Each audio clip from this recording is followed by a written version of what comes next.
எனக்கு சுத்தமா புரியல. ஒருத்தர் எனக்கு மெசேஜ் பண்றாரு. பிரதர், நான் சவுதி அரேபியாவுக்கு வேலைக்கு போகணும். எனக்கு ரூ. 1500 சேலரி இருந்தா போதும். நான் வேலை செய்றேன் அப்படின்னு. ஹவுஸ் டிரைவர் வேலைக்கு.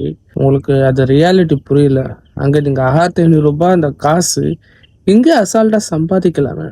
நீங்க சவுதிக்கு போறது, நீங்க எங்கேயாச்சும் பக்கத்துல கிராமத்துல இருந்தீங்கன்னா, சென்னைக்கு வாங்க. சிட்டில ரேபிடோ இருக்கு, ஸ்விக்கி இருக்கு. அந்த மாதிரி டெலிவரி திங்ஸ்லாம் நிறைய இருக்கு இல்லையா? டெலிவரி சர்வீஸ் எத்தனையோ இருக்கு.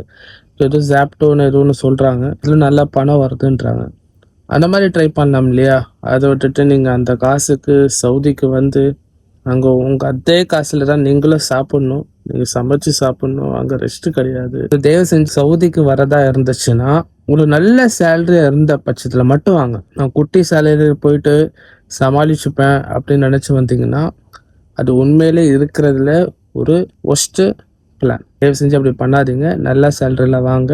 அங்கே உங்கள் உழைப்புக்கு மரியாதை இல்லைன்னா நீங்கள் ஊர்லேயே இருந்து சம்பாதிக்கலாம். நானும் நல்ல கம்பெனியில் நல்ல வேலையில் தான் இருந்தேன். எனக்கு நிம்மதி தேவை சொல்லி தான் இந்த வேலையை விட்டுட்டு நம்ம ஊருக்கு வந்துட்டேன். இப்போ காலையில் 5 மணி இருக்கும். மாடியில் சுகமாக படுத்துட்டு என்ஜாய் பண்ணிகிட்டு இருக்கேன். ஸோ இங்கேயும் நீங்கள் பணம் சம்பாதிக்கலாம். நீங்கள் உண்மையிலே ஸ்கில்டாக இருந்தீங்கன்னா. மற்றபடி வந்து லைஃப்பில் ரிஸ்க் எடுத்தால் தான் அடுத்த கட்டத்துக்கு போக முடியும். ஸோ தயவு செஞ்சு உங்களே நீங்கள் குறைவாக இடம் போட்டுக்கிட்டு எங்கேயாச்சும் போய் இந்த மாதிரி மாட்டிக்காதீங்க. யோசித்து முடிவெடுங்க. அடுத்த ஒரு நல்ல வீடியோவில் சந்திப்போம். அது வரைக்கும்